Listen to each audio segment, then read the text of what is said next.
Imagine a room with 500,000 books. Imagine it catches fire. Imagine what is lost. Not ordinary books. Books that took generations to write, copy, preserve, and gather in a single place. Books on astronomy, medicine, mathematics, philosophy, magic, and mechanics, all in one place.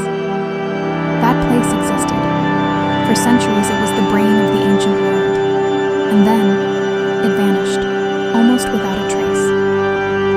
The Library of Alexandria is not a myth. It is the greatest intellectual tragedy in human history. But what was really inside? What exactly did the world lose when those flames rose? That question has shifted shape over the centuries. Today, quantum physics suggests deeply unsettling answers. Because some of the lost texts describe the universe with a precision that science would take 2,000 years to reach, and others describe the nature of the mind, of consciousness, and of reality in ways that still challenge modern neuroscience. What you are about to discover is not ancient history. It is the history of a future that never arrived. And the most unsettling question is not what was destroyed. It is why it was destroyed, and by whom. The official story says, it was an accident, it was war, it was time. The real story is more complex and far darker. Let us enter that story. Let us walk those corridors. Let us read what can still be read. And let us ask ourselves, if that knowledge had survived, what world would we be living in today? That question is not nostalgia. It is a lantern aimed at the future, lit by the fire of the lost past. Alexandria was founded by Alexander the Great in 331 BC on the delta of the Nile River. Within a few centuries, it had become the greatest city in the Western world. Its port was the gateway to all human knowledge. Ptolemy Bect, one of Alexander's generals, created the Mausoleum, the Temple of the Muses, and the library was its beating heart. The mission was explicit and ambitious, to gather all human knowledge into a single physical place. Every ship that docked in Alexandria was searched. Any book found was copied for the library. The original stayed in the library. The owner received a copy in return. Alexandria wanted the originals. At its peak, historians tell us, the library held between 400,000 and 700,000 papyrus scrolls. Each scroll was a unique work. Greek philosophy, Babylonian astronomy, Egyptian medicine, Persian mathematics. It was the Google of the ancient world, but with something Google will never have, original wisdom, unmediated.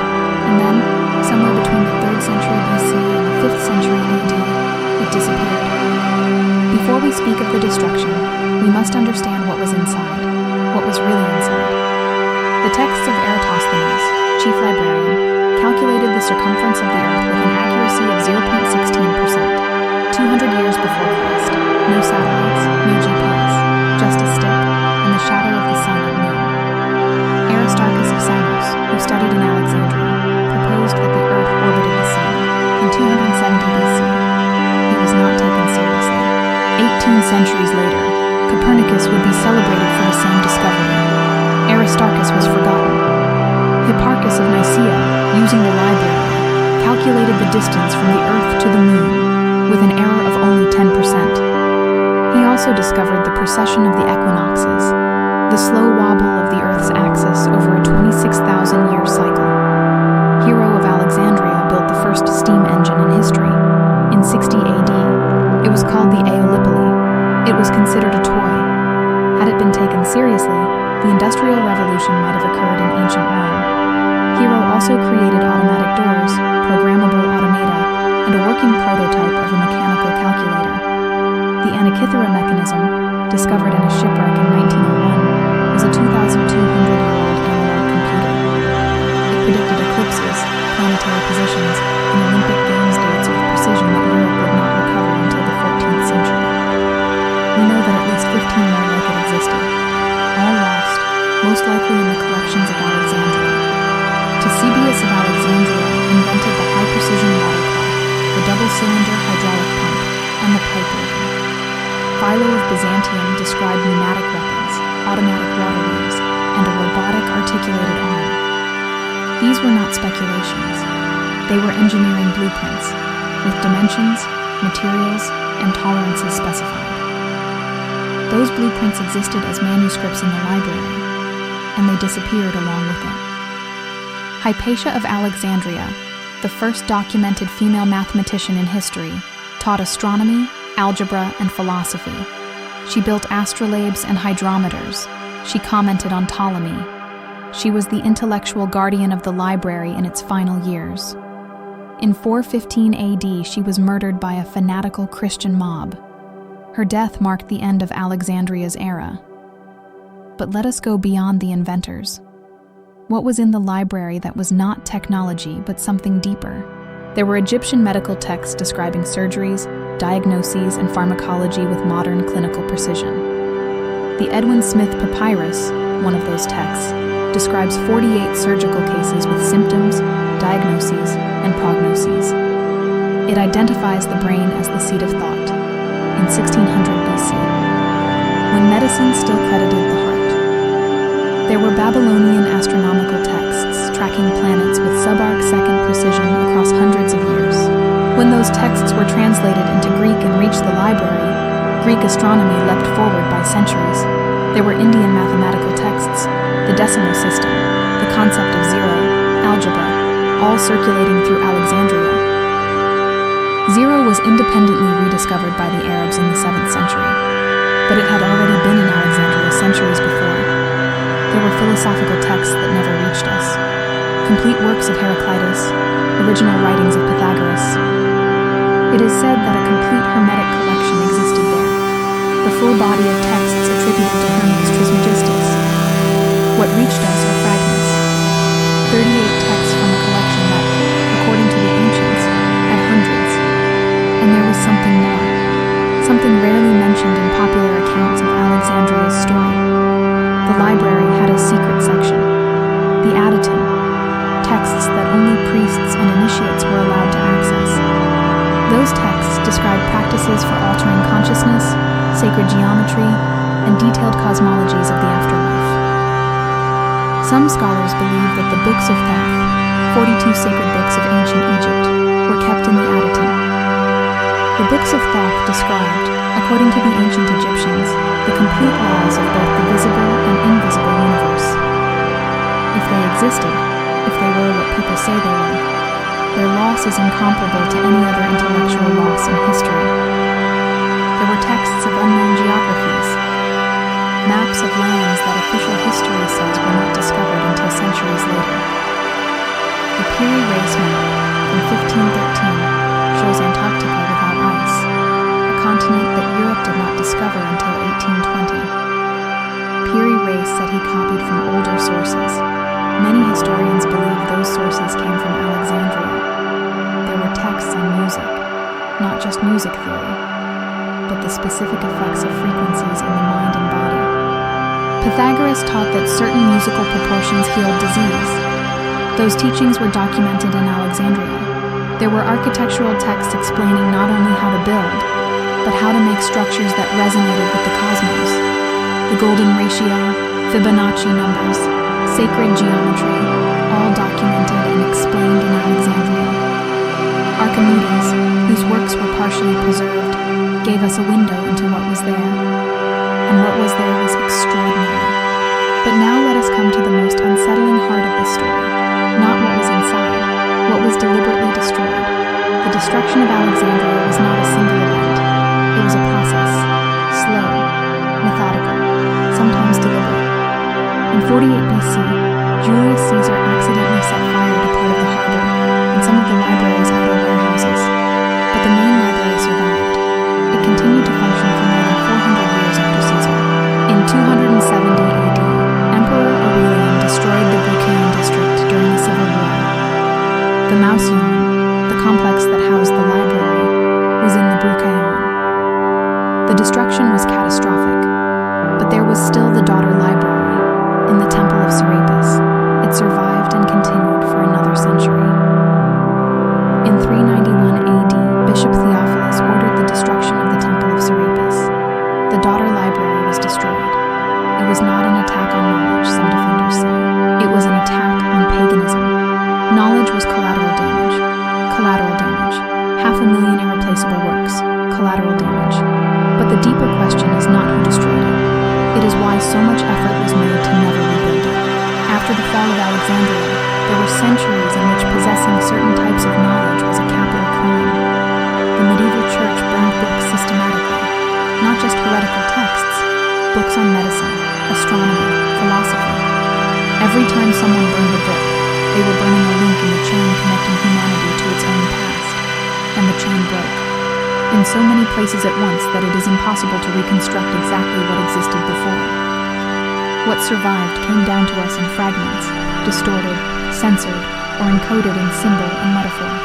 Take alchemy as an example, considered medieval pseudoscience, but originally it was chemistry and philosophy combined. The Alexandrian alchemists documented chemical reactions, metal properties, and compound synthesis with scientific rigor. When those texts reached medieval Europe, the technical language was interpreted as spiritual metaphor.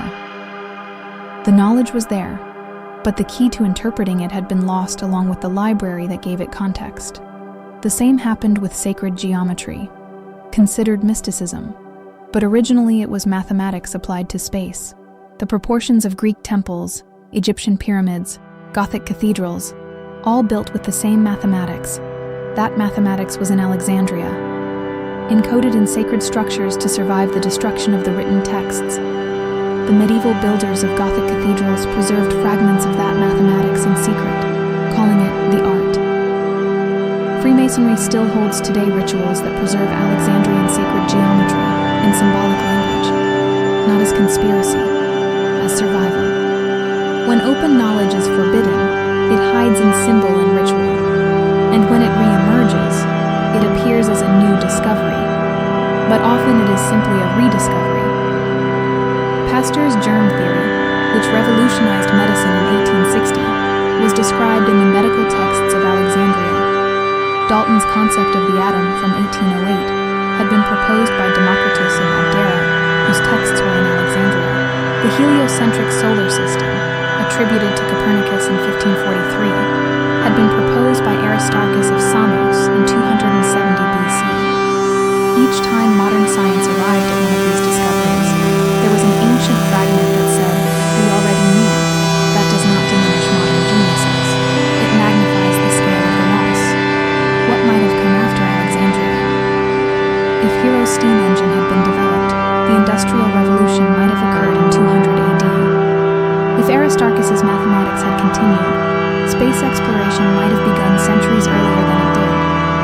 If the Egyptian medical texts had been preserved and developed, modern medicine might have arrived in the 12th century. We are not talking about science fiction.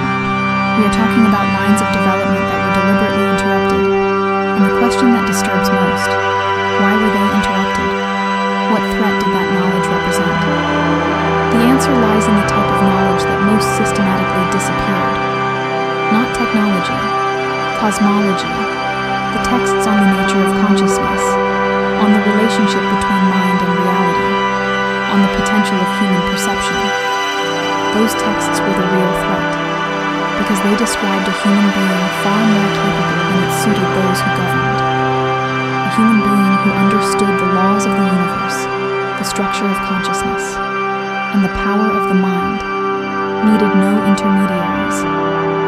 And systems of power, religious, political, military, depend fundamentally on the belief in the necessity of intermediaries.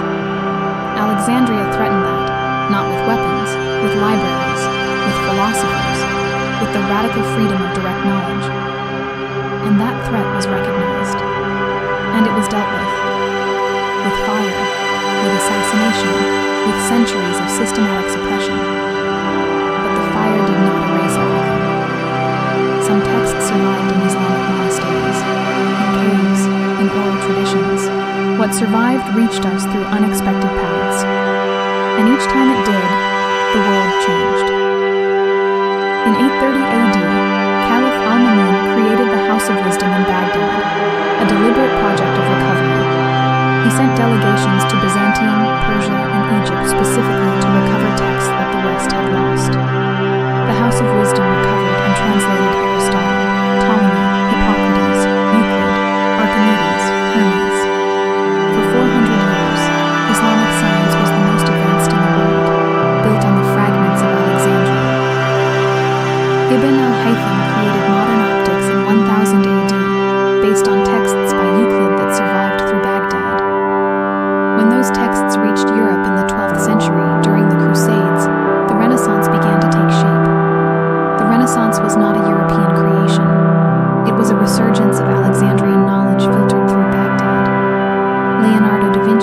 access to translations of Heron of Alexandria's texts.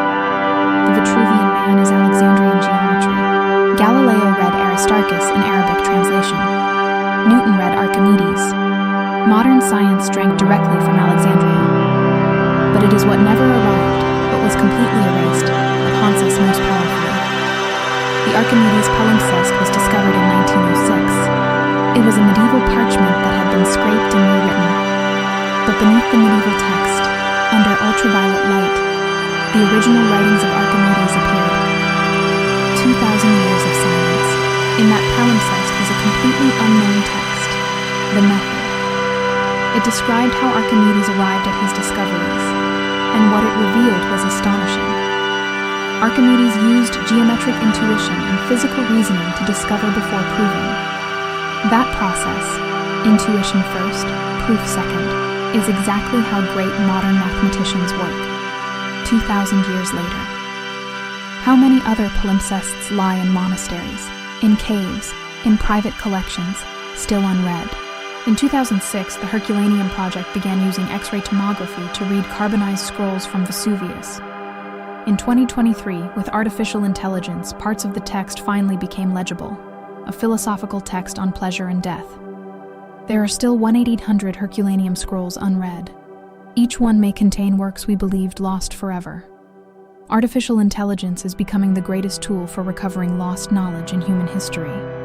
It reads damaged papyri, reconstructs fragmented texts, deciphers scripts that no human can read anymore. In 2021, researchers used AI to recover erased text from Dead Sea Scroll fragments, new scrolls of the prophets. We are living a unique moment. Modern technology can recover what ancient fanaticism destroyed. The Library of Alexandria can, in a sense, be rebuilt. Not restored, rebuilt, different, larger. But there is something AI cannot recover, the living context in which that knowledge was transmitted. The knowledge of Alexandria was not only written, it was lived. Passed person to person, master to student. The great sages of Alexandria did not only teach what to know, they taught how to be, how to perceive, how to think. That dimension, the transmission of quality of mind, is what was most lost, and what is most missed. We live in an age of abundant information, but wisdom, the capacity to use information, is scarce. Alexandria was not just a library, it was a community of people committed to the pursuit of truth. People who believed that knowledge was sacred, that preserving it was a moral duty higher than any law, and that the sharing of knowledge, free, universal, without borders, was the highest form of human service. In 2002, the new Library of Alexandria, the Bibliothek von Alexandria, was inaugurated on the same site as the ancient one. It holds 8 million volumes. It houses research institutes, museums, and internet centers. It is real, and it is magnificent. But its goal is more than accumulating books. It is to recreate the spirit of the original place, radical openness. The internet is, in a certain sense, the largest library the world has ever seen, vaster than Alexandria could ever have been. But what the internet lacks is curation. It has no hierarchy of value. It does not distinguish truth from noise. Alexandria had that. It had librarians who were philosophers, curators who were scientists. Quality over quantity. The lesson Alexandria leaves us is not only about what was lost, it is about what is worth preserving, and about who decides that. Because whoever controls what is preserved, controls what the future will know of the past. That is the most important political question in existence. Who guards knowledge? To whom does it belong? Alexandria teaches us that knowledge belongs to everyone, and that when it belongs to few, everyone loses, and that when it is destroyed, by fire, by censorship, by algorithm, or by indifference, the loss is permanent. There are no substitutes for lost knowledge, only the hope that some of it still waits to be found. What the Library of Alexandria left us, beyond the grief of loss, is a question for the present. Are we, right now, preserving the knowledge that the future will need? Or are we being careless with what we digital world has its own fragility. Websites disappear. Formats become obsolete. Data corrupts. The Internet Archive, the world's largest digital library, was hacked in 2024, losing data from millions of users. The lesson of Alexandria repeats itself. No repository of knowledge is safe without a community to protect it. Not physical barriers, not encryption. A community that believes knowledge is sacred enough to protect. The medieval scribes who survived the collapse of Rome, they were that community. They saved what could be saved. The Islamic translators of Baghdad were that community. The humanists of the Renaissance were that community. And today, in 2026, that community exists. They are the papyrus researchers, the digital archaeologists, the open source guardians. They are the people who teach their children to love knowledge for its own sake, not for its immediate usefulness. They are the teachers who still teach how to think, not merely what to think. They are the last librarians of Alexandria. The Library of Alexandria did not die completely. It fragmented, dispersed, encoded itself in other forms, and it keeps reaching us, in pieces, from unexpected angles with centuries of delay. But it keeps reaching us. Every recovered fragment is a window. Every translated text is a resurrection. Every discovery is Alexandria reborn. The fire that burned Alexandria did not extinguish the flame of knowledge. It only scattered it across the whole world. And that flame, across 2,000 years of wars, inquisitions, and empires, has never been fully extinguished.